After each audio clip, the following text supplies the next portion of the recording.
Assalamualaikum warahmatullahi wabarakatuh. Selamat siang semuanya. Kali ini kita belajar tentang heterogenitas dan homogenitas serta konsekuensi sosialnya. Sebelum memulai pembelajaran, kenalin dulu nih anggota kelompok kita. Yang pertama ada Nurmila. Yang kedua saya sendiri Fitri Nur, dan yang ketiga yaitu Muhammad Yusuf.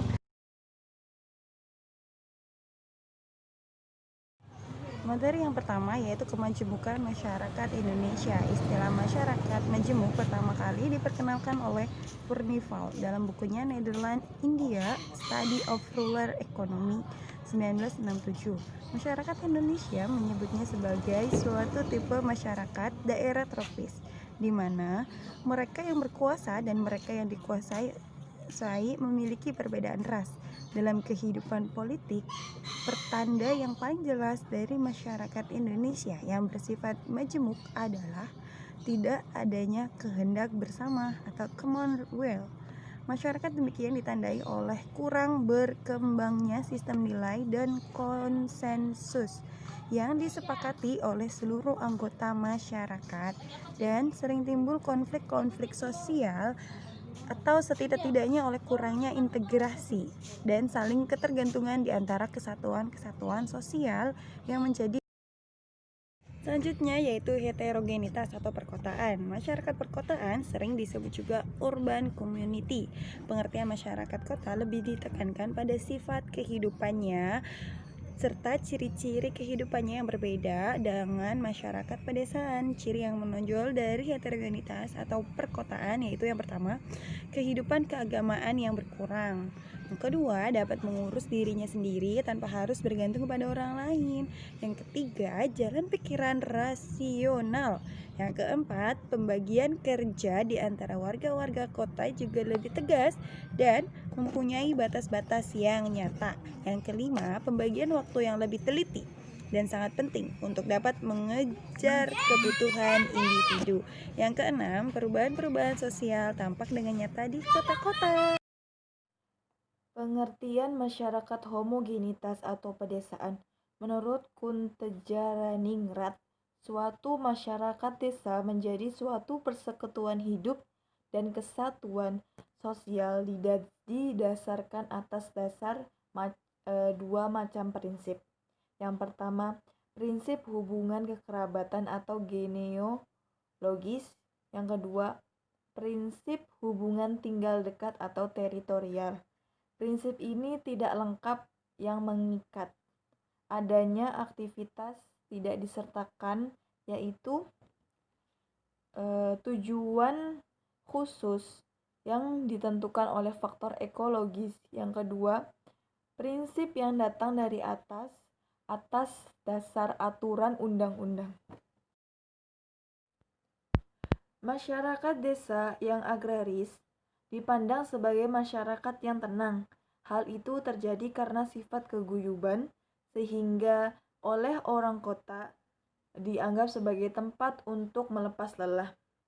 Masyarakat pedesaan mempunyai penilaian yang tinggi terhadap mereka yang dapat bekerja keras tanpa bantuan orang lain. Jadi, masyarakat pedesaan bukan masyarakat yang senang diam tanpa aktivitas.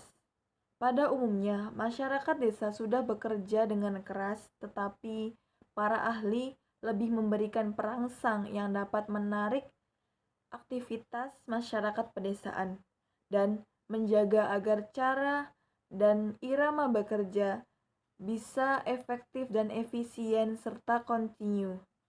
Diusahakan mengisi waktu-waktu kosong bekerja karena keadaan musim atau iklim di Indonesia. Tetapi dalam masyarakat desa terdapat pula perbedaan pendapat atau paham yang menyebabkan ketegangan sosial, yaitu yang pertama, konflik atau pertengkaran. Pertengkaran biasanya berkaitan masalah sehari-hari atau rumah tangga, juga pada masalah kedudukan dan gengsi, perkawinan dan sebagainya. Yang kedua, kontroversi atau pertentangan disebabkan oleh perubahan konsep-konsep pembudayaan atau adat istiadat, psikologi atau hubungannya dengan guna-guna atau black magic. Yang ketiga, kompetisi atau persaingan dapat bersifat positif maupun negatif. Positif bila wujudnya saling meningkatkan prestasi dan produksi, dan jika negatif apabila berhenti pada sifat iri. Ciri-ciri masyarakat pedesaan. Yang pertama, di dalam masyarakat pedesaan diantaranya warganya mempunyai hubungan yang lebih mendalam dan erat. Yang kedua, sistem kehidupan umumnya berkelompok dengan dasar kekeluargaan. Yang ketiga, sebagian besar warga masyarakat pedesaan hidup dari pertanian. Jadi kebanyakan warga desa itu bercocok tanam atau petani ya. Yang keempat, masyarakat tersebut homogen seperti dalam hal mata pencaharian, agama, adat istiadat, dan sebagainya. Selanjutnya yaitu perbedaan masyarakat homogenitas dan heterogenitas. Yang pertama yaitu lingkungan umum dan orientasi terhadap alamnya itu jelas berbeda. Yang kedua, pekerjaan atau mata pencaharian. Yang ketiga, ukuran komunitas. Yang keempat, kepadatan penduduk, diferensiasi sosial. Bismillahirrahmanirrahim. Assalamualaikum warahmatullahi wabarakatuh. Saya Muhammad Yusuf.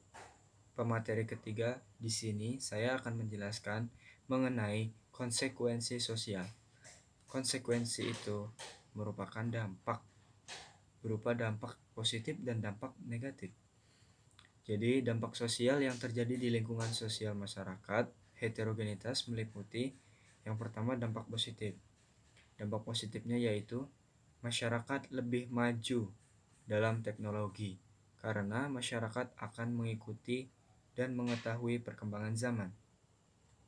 Selanjutnya, cara berpikir yang lebih terbuka karena banyaknya informasi yang bisa didapatkan. Kemudian mengenai dampak negatif dari masyarakat heterogenitas, yaitu masyarakat perkotaan. Yang pertama, rusaknya etika dan moral karena melihat dan meniru perilaku yang tidak sesuai dengan lingkungan mereka. Yang kedua, banyak terjadi tindakan kriminal karena masyarakat di perkotaan memiliki biaya hidup yang tinggi. Yang ketiga, hilangnya adat istiadat yang dimiliki setiap daerah karena masyarakat lupa akan kebudayaannya sendiri. Yang keempat, hilangnya rasa sosialisasi antara masyarakat. Selanjutnya yaitu dampak sosial yang terjadi di lingkungan sosial masyarakat homogenitas atau masyarakat pedesaan. Dampak positifnya yang pertama, masih terjaganya etika dan moral masyarakat. Yang kedua, kehidupan yang lebih damai dan sederhana karena kecilnya tindakan kriminal. Selanjutnya, dampak negatif. Dampak negatifnya yang pertama, cara berpikir mereka masih primitif karena mereka kurangnya wawasan, ilmu pengetahuan, dan juga masih percaya dengan hal-hal mistis. Yang kedua, jauh dari informasi mengenai kemajuan zaman karena kurangnya sarana dan prasarana. Oke, mungkin itu saja yang bisa saya sampaikan. Kurang lebihnya mohon maaf.